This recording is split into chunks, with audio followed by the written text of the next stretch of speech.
glad to be here. It's exciting to come to a facility where people are excited to train like this and to get better. I'm 37 now, and I started lifting when I was about 12 years old, maybe even a little bit younger. And my two older brothers were into powerlifting at the time. But powerlifting was really obscure. Like my brother's right here, by the way, the director of Bigger, Stronger, Faster. Give him a hand, ladies and gentlemen, for Christ's sakes. The least he can do. The guy nearly died 3 times making that movie. Anyway, he's the one who showed me a lot of the ropes with powerlifting, pretty much taught me everything I know today.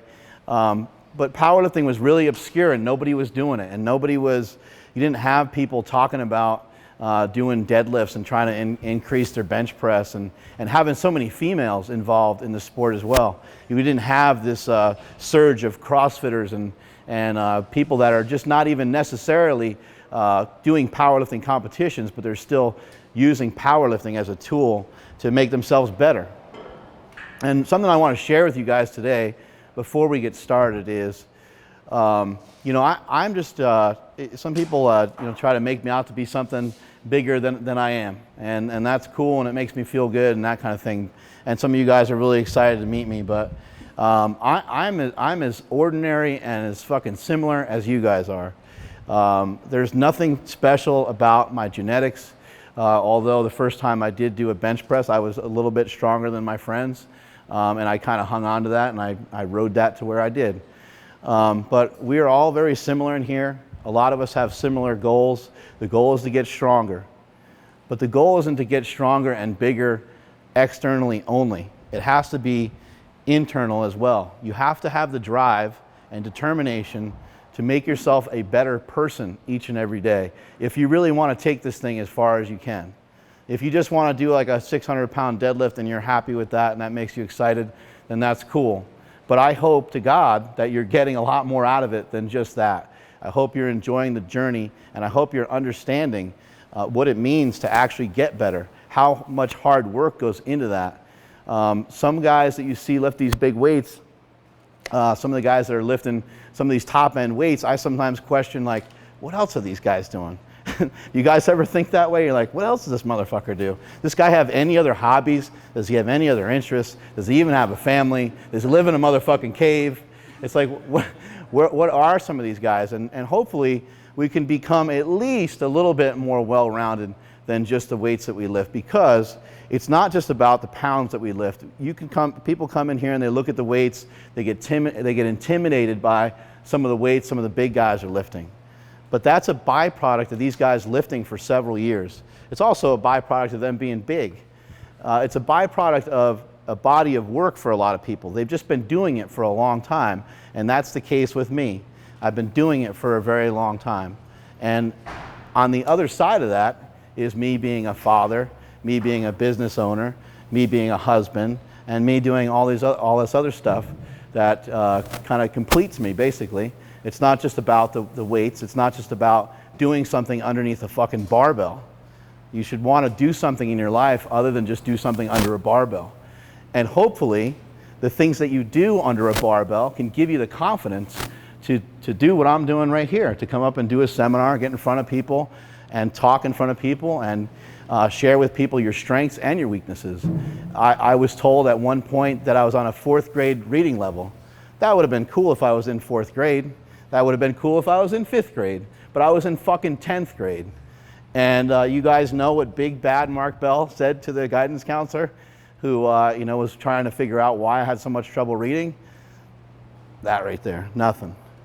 Because I was afraid and scared of fucking everything at that point in my life. I'm getting goosebumps just talking about it right now. I didn't have any confidence in me whatsoever. I was already lifting at that point, thank God. But lifting has saved my life. It has changed my life forever. I'm fucking rich because of it. Not to brag about it, but that's the motherfucking truth. I was talking to my son last night. My son started talking to me. He keeps asking me, my son's 10 years old, he keeps asking me these questions about lifting. And he wants to know more and more. And he's Googling me, his friends are Googling me, and they're trying to figure shit out, and they're confused. They see the selfies, they don't know what's going on. Like, is my dad gay? Why does he have so many... Why does he have 88,000 male followers? What the fuck's going on here? So he doesn't know what's going on, but he keeps asking me these questions, and I'm telling him, like, yeah, over the years I've built confidence. And he goes, yeah, over the years you've built confidence, and now we live in a mansion. And that's the truth of it. That's what happened. That's the story. The story is a story that started under the iron with a stupid kid who didn't have the ability to fucking read very well, was able to overcome a lot of things. And it's not because I'm better than anybody, it's just because I put in the work. And it's about you guys putting in your work and not reading what other people are fucking putting up on Facebook and the tweets people are putting out and the mean and vicious bullshit that goes on in powerlifting sometimes, which can just absolutely be ridiculous. You have to focus in on your work, the work that you need to do to make yourself better. Not the work that, you know, Stan Efferding did to make himself great, not the work that this guy did or that guy did to make themselves great. It's important that you rub elbows with some of the best people. It's important that you learn from people that have done it already. But the truth is, and you're going to say, why the fuck am I even here now? But the truth is, you have to learn a lot of this shit for yourself. If you want to be good, then there's a lot of people out there who can show you how to be good. But if you want to be great, being great is something that comes from within. It's something that you have to build upon over years and years and years, and you can't listen to other people. Somebody's going to say to the big guy here in the red hat, who I see squatting 700, I think both you guys are squat. What do you guys squat? 685. Yeah, I see you guys moving these big fucking weights, right? Somebody's going to say, hey, well, you should be doing 5s to 5, or now these guys are strong enough to be like, fuck off. I'm not doing that. I'm doing 1 rep every half an hour. I'm going to sit on the bench. I'm going to eat a sandwich in between my sets, and that's how I'm going to get stronger. But the important thing there is that they're confident enough to do their work and not to follow the path of others and to be worried about what this guy's doing and what that guy's doing.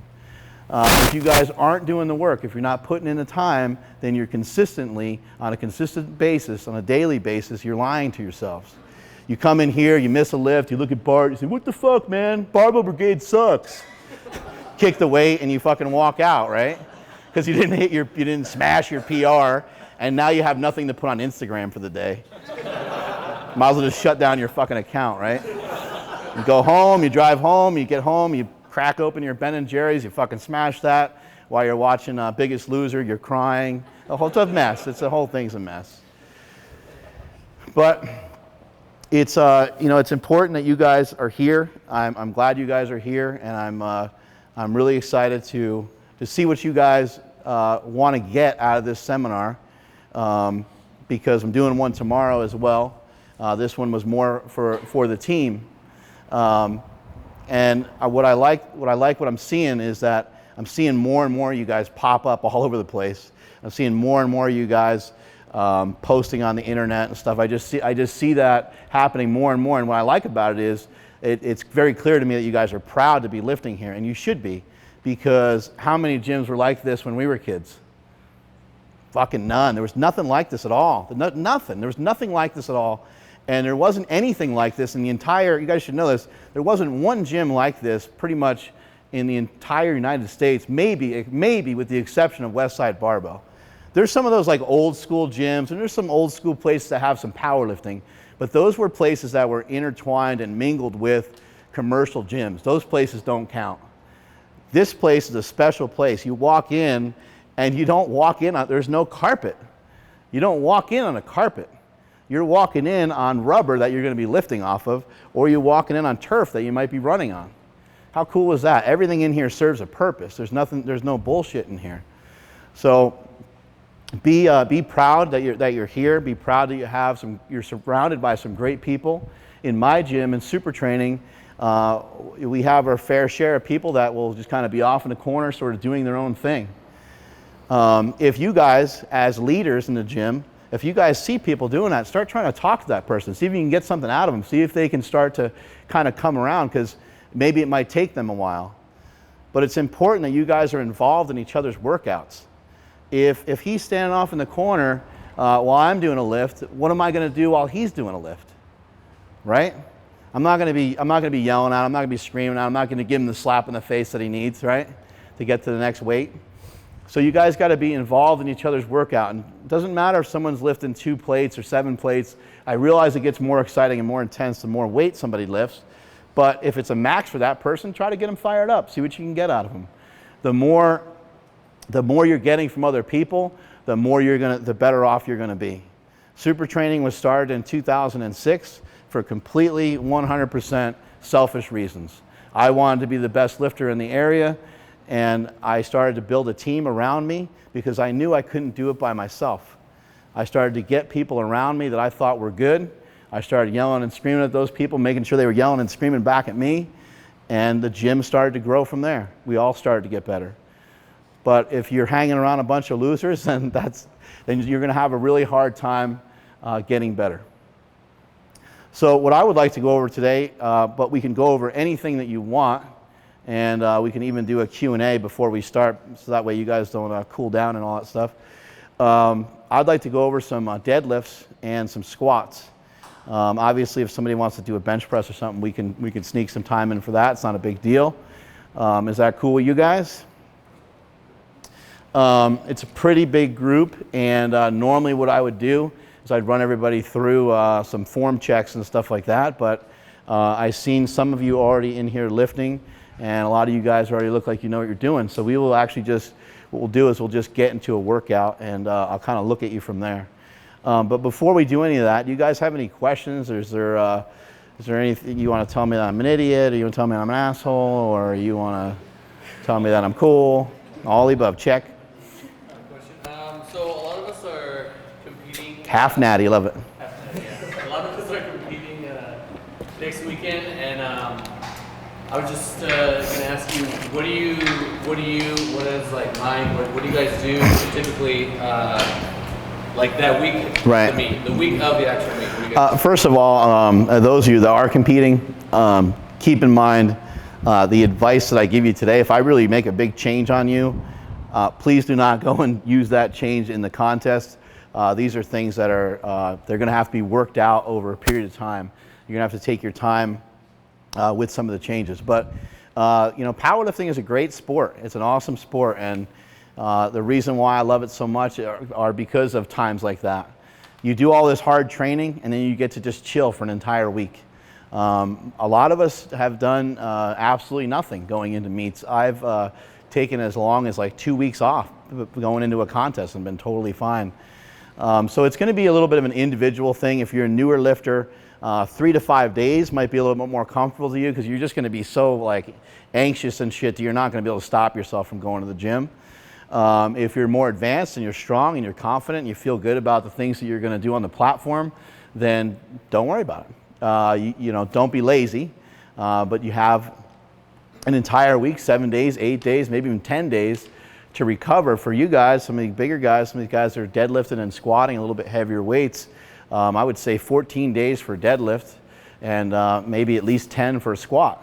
Give yourself a lot of time to recover.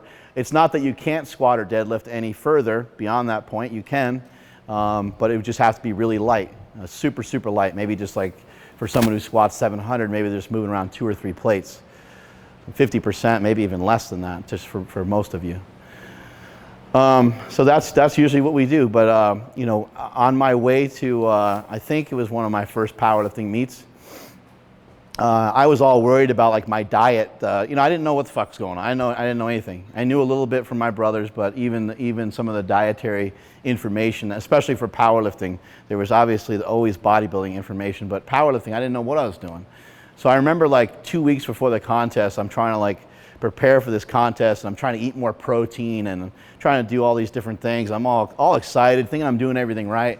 And I hop in the car with my brother and this guy named Rob Constance, who was probably about 285 or 290, big jacked motherfucker, huge arms. And at the age that I was at, 15 or so, I just remember like just thinking he was just massive, like he's the biggest, baddest dude on the planet, And he's like, all right, it's going to be a long drive. It's going to be about 45 minutes, so we got to have some food with us. Whips out a big-ass thing of sticky buns. I was like, this is powerlifting? This is fucking awesome. You get to kind of eat what you want. You get to rest a lot. This sounds pretty cool to me. So I was hooked from that day pretty much because of the sticky buns. Must have been the gluten. The gluten was free that day. Any other questions? Mark, how do you work through the pain? Sometimes I know your hip will hurt you and you have a competition coming up. How do you train and then have that pain that you're going through or injury that you're trying to work through? When you have an injury, the problem with an injury is that it runs so much deeper than where you're actually hurt. There's a conversation about sleep. There's a conversation about hydration. There's a conversation about what job you have, what you're doing with yourself all day. So a lot of times we're asking ourselves to do something really demanding. Powerlifting is a tough sport. If you're at a desk all day doing this stuff, if you're doing manual labor and you're carrying a lot of stuff or whatever it is you're doing, and then you're coming in here and you're trying to ask yourself to deadlift 400 pounds for the day, and you're kind of walking in like this because you just kind of beat the hell from the day, it's going to be very difficult. So the best thing to do with injuries is to just not get them. Is to try to avoid them as much as you possibly can. You like that advice? Thank you very much. Don't get hurt. Be careful out there. But seriously, you have to be ahead of the game all the time. You have to make sure that you're getting your rest. You have to make sure your nutrition is at least somewhat on point. It's powerlifting, so it doesn't matter a ton. But you have to kind of take care of those things before they unravel. If you have an injury and you're trying to go into a competition, the only real thing that you can do is wrap that thing up and just kind of hope for the best. If you have an area that you can wrap, like an elbow, or you said it was your hip, maybe you can use the hip circle a lot, try to get some blood flow to the area. There's some really good products out there. There's a thing called the Mark Pro. It's expensive, but it's an electrical impulse type deal. It'll get a lot of blood to the area. It helps a ton with pain. Even just like icing, anything that you can do to help make it feel better. Mobility work would be huge. A lot of the guys in here I saw doing some mobility work. Anything you can do to kind of get some of the pain out of that area. I've gone into many competitions injured, and it's an unfortunate side of the sport. You always have to be careful with it and kind of figure out the risk to reward. But the other thing about an injury is to try to figure out where the hell it came from. I had a guy in here earlier who had a lot of elbow pain, and then I went to move his shoulder to see his shoulder rotation and went, I was like, all right, well, it's not your elbow, it's your shoulder. Your shoulder's a piece of shit, and you need to get better mobility through your shoulder. He's right there. He's right there hiding. So if you guys don't see him doing his shoulder shit, you can tell him he's fucking weak. But yeah, you got to try to take care of these things before they turn into something. And the best way to do it is just always try to stay out in front of everything. MobilityWOD.com is a good resource to help with mobility. And again, just trying to train things from many different angles. It's pretty cool coming in here seeing that Bart has the cable crossover deal over there, because that's a station that'll allow you to build muscle, to the station that'll allow you to hit things from a lot of different angles. So make sure you're hitting stuff from different angles. If you're just doing the power lifts, if you're just benching, squatting, deadlifting, everything's going to get wound real tight, and you're not going to really build up a lot of the smaller muscles that are necessary to keep everything healthy for a long time. If you look, using Stan Efferding as an example, former bodybuilder turned powerlifter, former world record, well, still holds a few world records, all-time world records. Stan was able to convert to powerlifting so easily because he had that background in bodybuilding where he was just hitting every muscle from every different angle.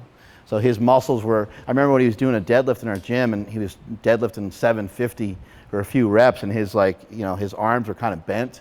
And there's a couple guys in our gym and were like, man, he's going to blow out his bicep. I was like, he's going to blow out those biceps? I'm like, I don't think so. I'm like, I think the rhino can curl that shit if he feels like it. So, trying to, there's not like a leg press type thing in here or anything like that, but even doing a lot of body weight squats. Again, the hip circle, my own product, of course. Anything you can think of, kettlebell swings would be really good. But a ton of body weight squats would help a lot, help try to get blood into the area, help loosen up your groin a little bit. Yeah, sled work would be really good. Yep, hitting up the sled, that's easy to do. Anybody else have any questions?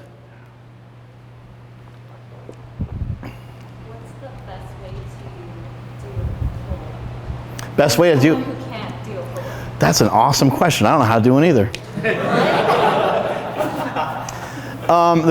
You know what I've seen people do is use the band. Have you seen that before? Yeah, I did. Yeah, people get a little bit of assistance upward. There's a bunch of different techniques that people do. People will jump up and get themselves up as high as they can, and then they'll do a negative. You know, all things like that. Even hanging off the bar. Is hanging off the bar difficult for you at all? Yeah, it really hurts. Yeah, so you even just have to get used to that. You have to just hang off the bar for 30 seconds, you know? But yeah, having somebody give you a little bit of a boost, the old school, just kind of crisscross your feet, have somebody give you a boost and then you control it on the way down. Anything like that, push-ups and pull-ups and stuff like that, they're kind of a learned exercise. I mean, obviously you do need to get stronger to get better at it, but once you're able to do one, you're going to be able to do a few of them most likely, because your whole body will be on board with doing the exercise. So I'd say like the reverse band one, where it's assisting you up, having somebody help you do it. Also some negatives would be a good way to help you do it. And then just even you know, lat pull downs to a certain extent, and dumbbell rows, stuff like that. Any other questions? We're all good? Anybody wondering why my nipples are so hard? It's because I'm excited to be here.